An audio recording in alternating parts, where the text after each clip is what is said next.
HS के तमाम तुलबा व तुलबात को मेरा सलाम। बच्चों, हिस्ट्री इंग्लिश उर्दू ट्यूटोरियल में मेरा स्वागत है। आज हम लोग डिस्कस करेंगे हायर सेकेंडरी में 2022 में जो भी सवालात आए थे, सब्जेक्ट ज्योग्राफी में जो भी एमसीक्यू और एसएक्यू आए हुए थे, उन तमाम सवालातों को सॉल्व करेंगे, जो आपके एग्ज़ाम के लिए बहुत मोस्ट इम्पोर्टेंट है, क्योंकि हर साल कॉमन सवालातें प्रीवियस ईयर्स का पेपर में से आता रहता है, इसीलिए पढ़ के जाना बेहतर होता है। तो पार्ट बी में जितने भी सवालात आए थे ज्योग्राफी सब्जेक्ट है। तो पहला जो सवाल है,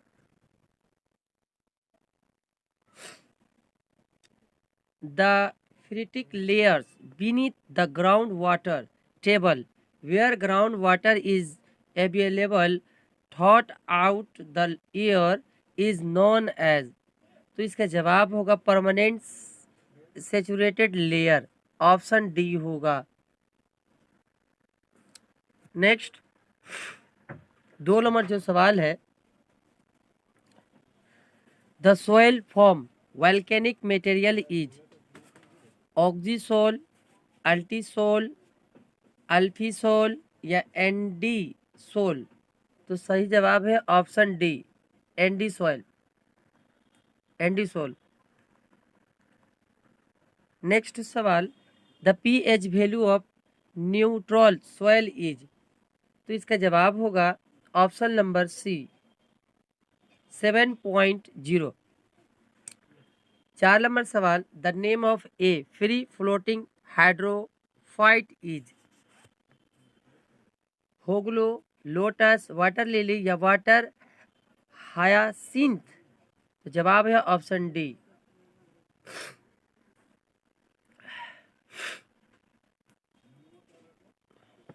अगला सवाल, द 5 नंबर जो दिया हुआ है 5 number, the atmospheric disturbance are observe in troposphere, stratosphere, mesosphere या लोनोस्फियर। तो सही जवाब है ऑप्शन ए, ट्रोपोस्फियर में जवाब होगा। नेक्स्ट सवाल, the term biodiversity was first use by Walter Rosen, Norman Meyer या चार्ल्स डार्विन या रॉबर्ट हॉक। जवाब है ऑप्शन नंबर ए, वॉल्टर रोजन।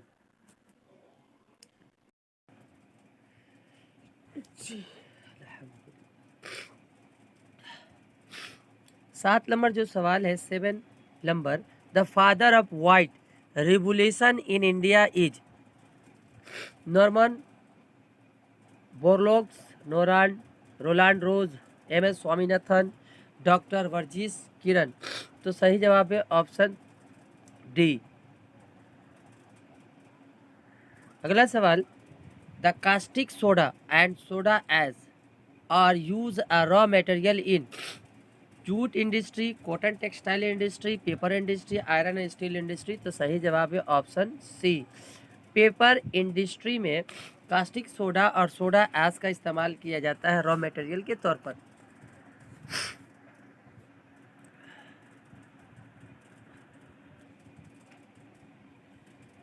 अगला सवाल, the least cost theory of industrial location was propounded by August Losch, Alfred Weber, George Renner, E.W. Zimmermann. तो सही जवाब है ऑप्शन बी, अल्फ्रेड वेबर।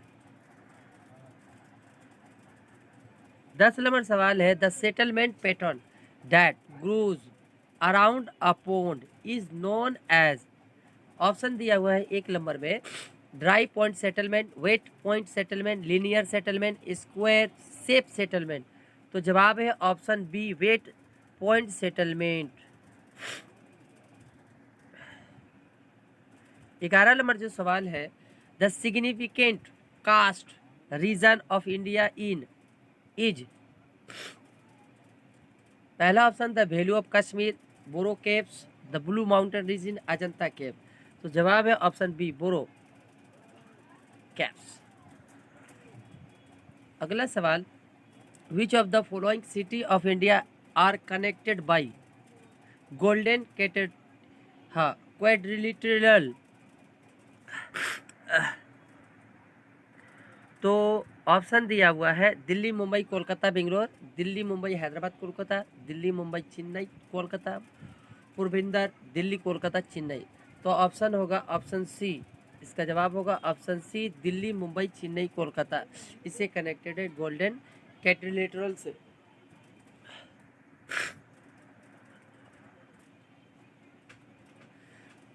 अगला सवाल, the hot water coming out of volcanoes during the time of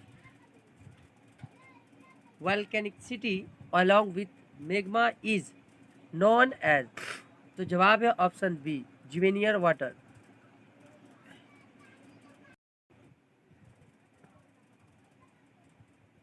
fourteen number जो question है, an example of intrazonal soil is. Internal zonal soil जो है रेंज जीनी जीना लूज या skeletal soil alluvial soil. जवाब है option number A. Next, monsoon is a type of local wind, periodical wind, planetary wind, irregular wind. तो जवाब होगा option D. Option D इसका जवाब होगा। अगला सवाल, one characteristic feature of equatorial climate reason is. Option dry summer and most winter, high annual range of the temperature, snowfall during water, conventional rainfall in the afternoon. तो जवाब है option number D. इसका जवाब होगा option D.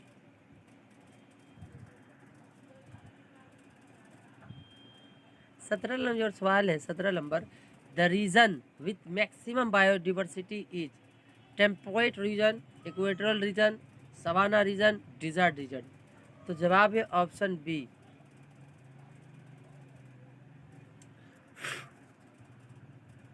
अगला सवाल, the crops which are not associated with पोमेम culture are. पोमेम कल्चर। तो इसका जवाब होगा option number C ground and pumpkin. Next, the name of the province of China which is the known as rice bowl of China is. Sichuan, Yunnan, Hunan, यहूबी। तो जवाब है option सी।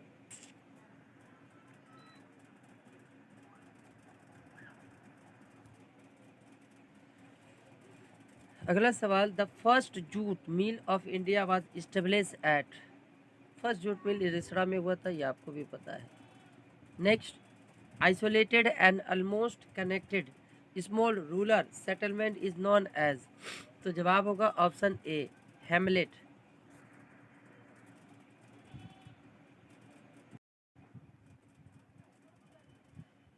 अब हम लोग डिस्कस करेंगे 2022 में SAQ शॉर्ट आंसर क्वेश्चन जो आया हुआ था, उन तमाम का सवाल जवाब देखेंगे। पहला जो सवाल था, what is mean by zero population growth. Zero population growth क्या है, आप उसे क्या समझते हैं। Fourth phase of demographic transition model of zero growth population कहलाता है, क्योंकि इस मरहले में शरह पैदाइश और शरह अमवात नहायत कम होती है, उसी को हम लोग कहते हैं जीरो पॉपुलेशन ग्रोथ। 2 नंबर जो सवाल है, mention 2 causes of internal migration. 2 वजह बताना है इंटरनल माइग्रेशन का। जब किसी मुल्क के अंदर ही किसी कुदरती आफात के खौफ से या रोजी रोटी की तलाश में कई शख्स या लोगों की जमातें मुस्तकिल या गैर मुस्तकिल तौर पर रिहाइश करते हैं, तो उसे ही अंदरूनी हिजरत कहते हैं। 3 नंबर सवाल जो आया था, define crop combination. Crop combination की तारीफ कीजिए। किसी खित्ताए अर्ज में कुल बोई गई ज़मीन के साथ मुख्तलिफ फसलों की फीसद के मुताबिक जब फसलों को बोया जाता है तो उसे क्रॉप कम्बिनेशन कहते हैं। यह नज़रिया सबसे पहले अमेरिकी जोग्राफिया दां JC वीबर ने 1954 ईस्वी में पेश किया था।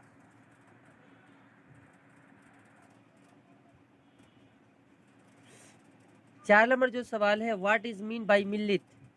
मिलेट एक अदना जात का गजाई फसल है जिसका इस्तेमाल आम तौर पर गरीबों के लिए ग़िज़ा के तौर पर होता है और इसकी पत्तियां और डेंटल का इस्तेमाल जानवरों के लिए चारा के तौर पर किया जाता है। आमतौर पर जो ज्वार, बाजरा, रागी और राई को मजमूई तौर पर मिलेट्स कहता है, लेकिन आज इन फसलों की अहमियत सनती एतबार से बढ़ गई है।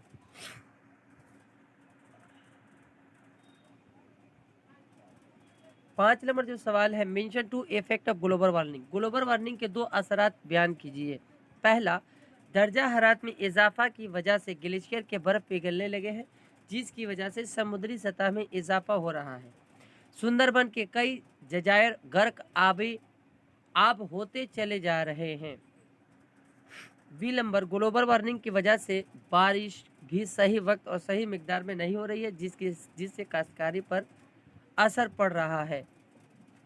6 नंबर जो सवाल है, give one example of each of photophilics and photophobics plant. दो मिसाल देना है।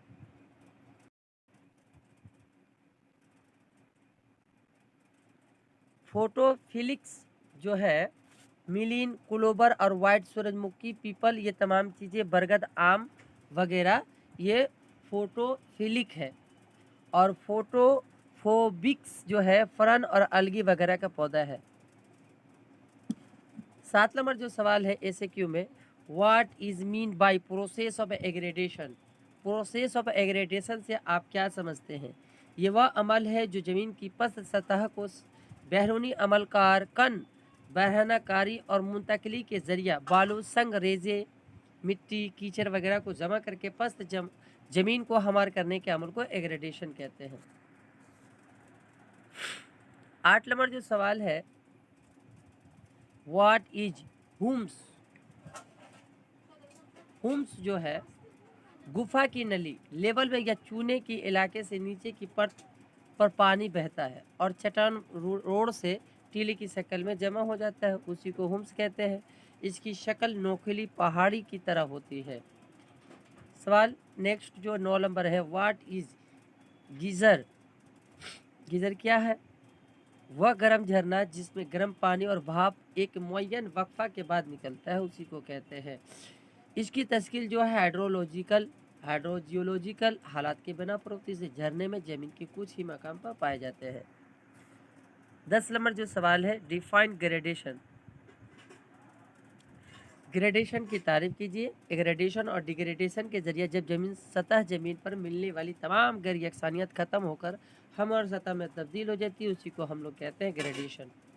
11 नंबर सवाल, व्हाट इज मीन बाय सुलम।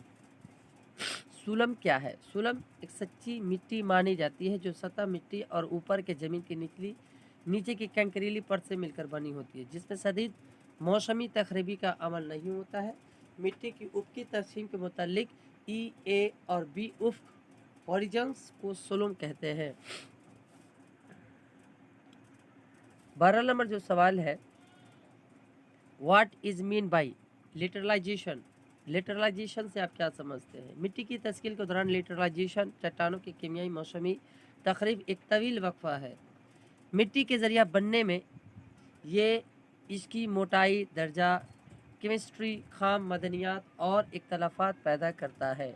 यह अमल अमूमन ट्रॉपिकल एंड सब ट्रॉपिकल माहौल होता है।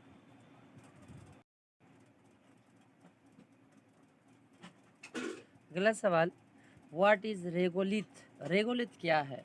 मौसमी तकरीब के दौरान लौटने की वजह से ढीले मादे बुनियादी चट्टानों के ऊपर गलाफ की शक्ल में जमा हो जाते हैं, उसको हम लोग कहते हैं रेगोलिथ। नेक्स्ट सवाल, व्हाट इज़ मीन बाय एक्सपोलिशन। चट्टानों में मौजूद मुख्तलिफ किस्म की मदनियात अपनी मुख्तलिफ खसूसियात की वजह से फैलती है और सुखड़ती है। उससे चट्टानों के ऊपरी हिस्सों में तनाव पैदा होता है और इनका ऊपरी हिस्सा प्याज के छिलके की मानद अलग होने लगता है। इससे चट्टान पर दबाव कम हो जाता है और फैलाव हो जाता है। इस अमल को एक्सप्लोरेशन कहते हैं या स्पेरेडिकल वेदरिंग कहते हैं।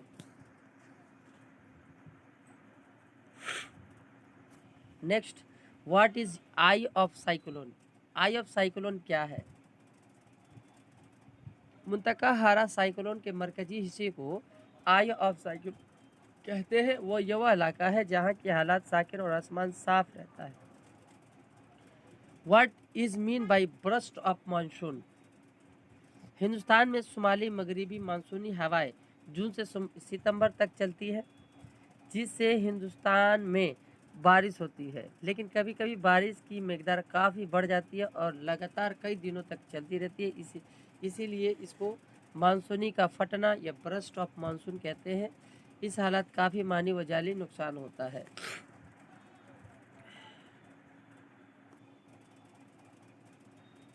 नेक्स्ट सवाल, what is the ITCZ। ITCZ का पूरा नाम इंटर ट्रॉपिकल कन्वर्जेंस जोन्स है। ये वह इलाका होता है जहां शुमाली और जुनूबी हिस्से कोरा की तिजारत हवाएं आकर खतस्तुआ के डेल्ड्रम के साथ साकित खित्ता में आकर मिलती है। यहाँ यह हवाएं उफकी और शाकिन होती है। नेक्स्ट जो सवाल है, व्हाट इज जियोस्ट्रोपिकल वाइंड्स। जियोस्ट्रोपिकल वाइंड का मतलब वो जो हवा है जो ज़मीन की गर्दिश के तहत चले। यह हवा के दबाव के उतार चढ़ाव की कुव्वत और कोरलियस कुव्वत का बाहिमी नतीजा है। टकराने वाली परत के ऊपर हवाएं किसी भी रुकावट की मदाखलत से आज़ाद होती हैं, जो हवाओं की रफ्तार को सुस्त और कोरलियस फोर्स को कम करता है। दबाव के उतार चढ़ाव की कुव्वत को ही प्रेशर ग्रेडियंट फोर्स हवा के बहने की शरत बढ़ा देती है।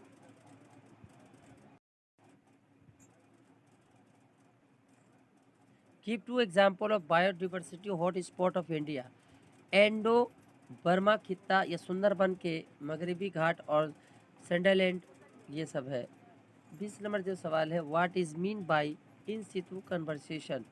जब जानदार और नबातात को इनके रिहाइश मकाम पर इनकी अता करदा इकोसिस्टम के तहत तहफूज किया जाता है, उसी को हम इन सितु कन्वर्सेशन कहते हैं।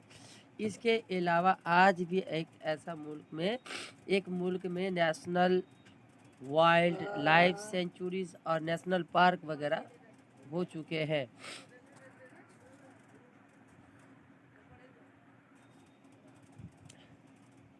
Mention 2 causes for the loss of biodiversity. बढ़ती हुई आबादी, आबो हवा का तब्दीली होना और कुदरती आफात वगैरह, ये तमाम चीज़ें 2 असबाब है लॉस ऑफ बायोडिवर्सिटी का। Define biodiversity. बायोडिवर्सिटी का तारीफ क्या है।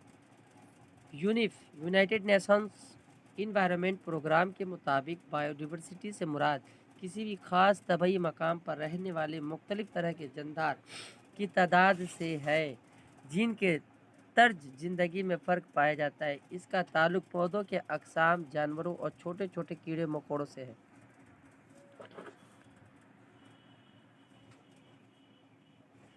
What is mean by track farming. छोटे छोटे खेतों में साग, सब्जी, फल और फूल काश्तकारी जो शहरों के आसपास के इलाकों में पैदा करके रातों रात शहरों या मांग वाले इलाकों में भेजे जाते हैं, उसे ट्रैक फार्मिंग कहते हैं। यहाँ ट्रैक एक वस्ती अंग्रेजी लफ्ज़ है जिसका मतलब सामानों का एक जगह से दूसरी जगह ले जाना होता है। इस तरह खेतों में काफ़ी मेहनत और सरमाया की ज़रूरत पड़ती है, क्योंकि ये काश्तकारी पूरी तौर पर बाज़ार पर इन्हसार होता है। मार्केटिंग गार्डनिंग कहते हैं।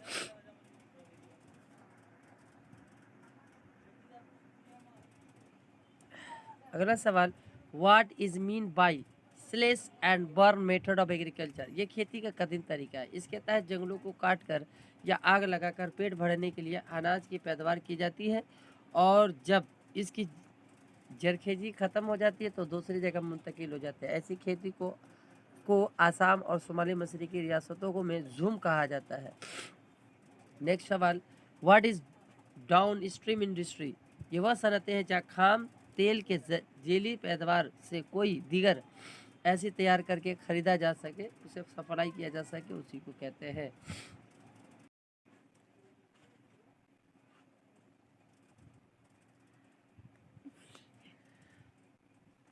अगला सवाल, what is the break up ball point.